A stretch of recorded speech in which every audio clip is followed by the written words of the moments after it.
የገና ስጦታ ከጊፍት ሪል ስቴት። ጊፍት ሪል ስቴት ለገሃር በሚገኘው ሳይቱ ላይ ግንባታቸው ከ85% በላይ የደረሱ አፓርትመንቶችን፣ የንግድ ሱቆችን ከታህሳስ 15 እስከ 28 ታላቅ የገና በዓል የሽያጭ ኤክስፖ አዘጋጅቶ ኑ የቤት ባለቤት ይሁኑ ይሉታል። ለገሃር የሚገኘው ኮምፓውንዳችን በውስጡ ትምህርት ቤት፣ የስፖርት ማዘውተሪያ፣ የጤና ተቋማት 23000 ግሬን ኤሪያ የያዘ ሲሆን ከ20 እስከ 25% የባህል ቅናሽ እና ከ600 ሺህ ብር ወይም 5% ቅድመ ክፍያ ጀምሮ ከባለ 1 መኝታ 65 ካሬ እስከ ባለ 3 መኝታ 163 ካሬ እንደ ምርጫው ከ55/45 የባንክ አማራጭ ጋር አዘጋጅተናል። ታዲያ ፈጥኖ በመምጣት የዚህ በዓል ታላቅ ዲስካውንት ተጠቃሚ በመሆን የቤት ህልሞን እውን ያድርጉ። ለበለጠ መረጃ ከታች ባለው ስልክ ይደውሉ። መልካም የገና በዓል ይሁንልዎት። ጊፍት ሪል ስቴት። የኤርትራና ጅቡቲ አደገኛ ውሳኔ ዋጋ ያስከፍላል ተባለ። ወደቦቹን አስመልክቶ በአዲስ አበባ በዝግ ተመክሯል። ዘናሽናል ጋዜጣ በኢትዮጵያ ላይ የታሰበው ከበባ በይፋ መጀመሩን ይፋ ማድረጉን ተከትሎ ውሳኔው ለትንንሾቹ ኤርትራና ጅቡቲ ከባድ መዘዝ የሚያመጣ ነው ብሏል። ፕሬዚዳንቱ አስቸኳይ ግምገማ እንዲልኩ ተጠየቁ። ከሰሞኑ በአዲስ አበባ ከቦርዱ ጋር ውይይት ያደረጉት ታደሰ ወረደ ከኢትዮጵያ ምርጫ ቦርድ በክልሉ ምርጫ ለማካሄድ የሚያስችል ሁኔታ ስለመኖሩ የጸጥታ ግምገማ እንዲያቀርቡ ተጠይቀዋል። አልሸባብ በኢትዮጵያ ላይ ያነጣጠረ ጥቃት ሊፈጽም ይችላል። የተባበሩት መንግስታት ድርጅት በኬንያ ድንበር በአልሸባብ የተፈጸሙ የጥቃት ሪፖርቶችን ይፋ አደረገ። ከሰሞኑ ኤርትራ በኢትዮጵያ በኩል ይገባኛል ጥያቄ የተነሳበት የአሰብ ወደብን፣ ጅቡቲ ደግሞ አብዛኛው የኢትዮጵያ ወጪና ገቢ ንግድ የሚንቀሳቀስበት ወደብ ለግብፅ አሳልፈው ለመስጠት የሚያስችላቸውን ስምምነት መፈጸማቸው በተሰማ ማግስት በአዲስ አበባ ስለ ጉዳዩ በዝግ ተመክሯል። ለጉዳዩ ቅርበት ያላቸው ምንጮች ያልተጠበቀው ውሳኔ ለትንንሾቹ ኤርትራና ጅቡቲ ከባድ መዘዝ የሚያመጣ ስለመሆኑም አሳስበዋል። በመረጃ ጥንቅራችን አካተነዋል። በዝርዝር የምትሰሙት ጉዳይ ነው። በሌላ በኩል ደግሞ ፕሬዚዳንቱ አስቸኳይ ግምገማ እንዲልኩ ተጠይቀዋል። ከሰሞኑ በአዲስ አበባ ከቦርዱ ጋር ውይይት ያደረጉት ታደሰ ወረደ ከኢትዮጵያ ምርጫ ቦርድ በክልሉ ምርጫ ለማካሄድ የሚያስችል ሁኔታ ስለመኖሩ የጸጥታ ግምገማ እንዲያቀርቡ መጠየቃቸውንና ምላሻቸው እየተጠበቀ መሆኑን የተመለከተ መረጃም ወጥቷል። በዝርዝር እንመለስበታለን። ወዲህ ደግሞ አልሸባብ በኢትዮጵያ ላይ ያነጣጠረ ጥቃት ሊፈጽም እንደሚችል ተጠቁሟል። ድርጅቱ ለቀጠናው አዲስ ስጋት ስለመደቀኑ ከተባበሩት መንግስታት ድርጅት ይፋ የተደረገውን ጥብቅ መረጃ ጨምረን ለሰዓቱ መደመጥ ያለባቸውን የተመረጡ መረጃዎችን ይዘን ተገኝተናል። ሰላም ውድ የሮድ ዴይሊ ቤተሰቦች እንደምን አላችሁ? ቻናሉን ሰብስክራይብ፣ ላይክ፣ ሼር ያደርጋችሁ እስከ መረጃዎቻችን ፍጻሜ አብራችሁን ቆዩ። የኤርትራና ጅቡቲ አደገኛ ውሳኔ ዋጋ ያስከፍላል ተባለ። ወደቦችን አስመልክቶ በአዲስ አበባ በዝግ ስለመመከሩ መረጃዎች ወጥተዋል። ዘናሽናል ጋዜጣ በኢትዮጵያ ላይ የታሰበው ከበባ በይፋ መጀመሩን ይፋ ማድረጉን ተከትሎ ውሳኔው ለትንንሾቹ ኤርትራና ጅቡቲ ከባድ መዘዝ የሚያመጣ ነው ብሏል። በግብፅ የወደቡ ስምምነት ማግስት በአዲስ አበባ ውይይት ተደረገ። ግብፅ ኤርትራና ጅቡቲ ወደቦችን ለማልማት ከሀገራቱ ጋር ከስምምነት መድረሷን በተመለከተ ሰሞኑን ዘናሽናል ጋዜጣ ይፋ ባደረገ ማግስት በአዲስ አበባ አንድ ውይይት ተካሂዷል። ውይይቱ የተካሄደው ከውጭ ጉዳይ ሚኒስትር ዴኤታ አምባሳደር ሀደር አበራና በጅቡቲ የኢትዮጵያ አምባሳደር አብዲ መሐመድ ኢበን መካከል ነው። ውጭ ጉዳይ ሚኒስቴር በፌስቡክ ማህበራዊ ትስስር ገጹ በኩል ባሰራጨው መረጃው በዚህ ውይይት ወቅት ሚኒስትር ዴኤታ ተዋድረህ በሁለቱ ሀገራት መካከል ያለው የቆየ ስትራቴጂክ ግንኙነት በሁለትዮሽና ቀጠናዊ ጥቅሞች ላይ የተመሰረተ ግንኙነት የበለጠ ማጠናከር አስፈላጊ መሆኑን አመልክቷል ብለዋል። የኢትዮጵያ ንግድና ትራንስፖርት፣ ሎጂስቲክስ፣ ሲነርጂና ቀጠናዊ ትስስር በመሰሉ ስራዎች ላይ በተጀመሩ ሂደቶች ላይ በላቀ ደረጃ በቁርጠኝነት የመቀጠል ፍላጎት ያላት መሆኑን ሚኒስትር ዴኤታው ለጅቡቲው አምባሳደር እንደገለጹላቸው በመረጃው ተመላክቷል። በውጭ ጉዳይ ሚኒስቴር ተገኝተው ከሚኒስትር ዴኤታ ሀደር አበራ ጋር የመከሩት በኢትዮጵያ የጅቡቲ አምባሳደር አብዲ መሐመድ ኢቤ በበኩላቸው የሁለቱን ሀገራት የጋራ ጥቅሞች መሰረት ባደረገ መልኩ ጅቡቲ የሁለቱን ግንኙነት የበለጠ ለማጠናከር ቁርጠኛ ናት ማለታቸው ታውቋል። በቀጣይም የሁለቱ ሀገራት ሚኒስትሮች የጋራ ጉባኤ ተጠርቶ በጋራ ስትራቴጂክ በሆኑ ጉዳዮች ላይም የሚመክሩ መሆኑ ታውቋል። ከሰሞኑ በዘናሽናል ድረገጽ በኩል የወጣው መረጃ ግብፅ የኤርትራውን አሰብና በዋነኝነት ኢትዮጵያ የምትጠቀምበትን የጅቡቲውን ዶላር ላይ ወደብ አሻሽላ በመገንባት ከሁለቱ የወደብ ባለቤቶች ጋር ማች መሆኑን የሚያመለክት አንድ መረጃ የወጣበት ሁኔታ መኖሩ የሚታወስ ነው። ዘናሽናል በዚሁ መረጃ ግብፅ የኤርትራውን አሰብ ወደብንም አሻሽላ እንድትገነባው ከስምምነት የደረሰችው ባለፈው ጥቅምት ወር ፕሬዚዳንት ኢሳያስ አፈወርቂ ወደ ካይሮ ባቀኑበት ጊዜ መሆኑን አመልክቷል።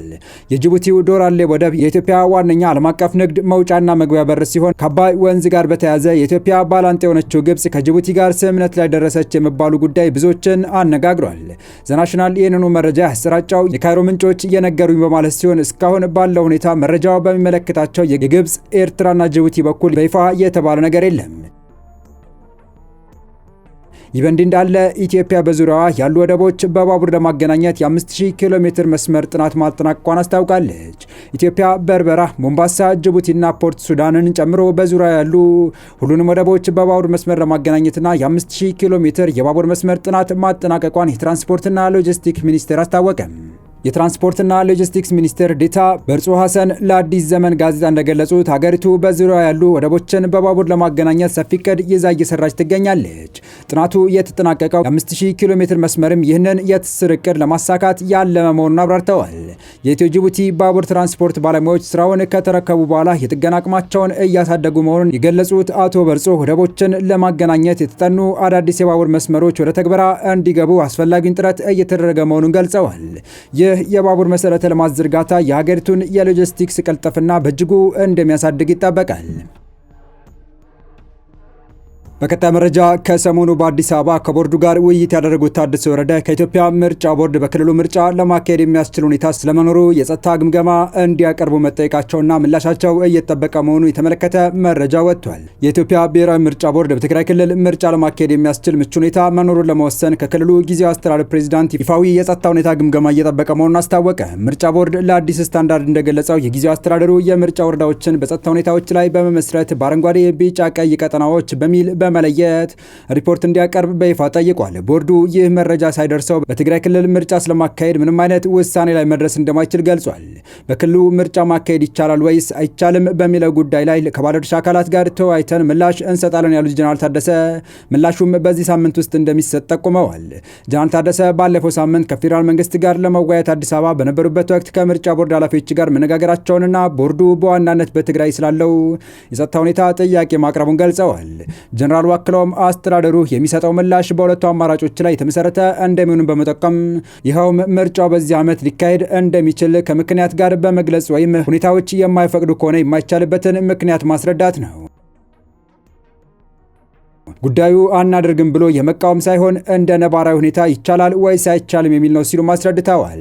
ከጸጥታ ሁኔታ ባሻገር ምርጫ ቦርድ ምርጫ ለማካሄድ ማሟላት ያለባቸው መሰረታዊ መስፈርቶች የምርጫ ወረዳ ጽሕፈት ቤቶችና ጣቢያዎች መዘጋጀት፣ ለአካል ጉዳተኞች፣ ለሴቶችና ለአረጋውያን ምቹ ሁኔታዎችን መፍጠር እና የፖለቲካ ፓርቲዎችን የሲቪክ ማህበራት በነጻነት የሚንቀሳቀሱበት ማህደር መኖር መሆናቸውን ዘርዝረዋል። በሌላ በኩል ተቃዋሚው ሳልሳይ ወያነ ትግራይ ምርጫ እንዲካሄድ በመርህ ደረጃ ቢደግፍም አሁን ያለው ሁኔታ ግን ለምርጫ ምቹ እንዳልሆነ አስጠንቅቆ ለዚህም የዜጎች መፈናቀልን ያልፈቱት የአስተዳደር ወሰን ክርክሮችና በቂ ዝግጅት አለመኖሩን እንደ ምክንያት ጠቅሷል። ምርጫ ቦርድ ታህሳስ 13 ቀን 2018 ዓ.ም ለሰባተኛው ሀገራዊ ምርጫ ዝግጅት አካል አድርጎ ከፖለቲካ ፓርቲዎች ጋር ባደረገው ምክክር የቦርዱ ሰብሳቢ ሜላትወርቅ ኃይሉ ምክክሩ የባለድርሻ አካላትን ፍላጎት ለመረዳትና ነጻ፣ ፍትሐዊና ገለልተኛ ምርጫ ሂደትን ለማረጋገጥ ያለመ መሆኑን ገልጸዋል።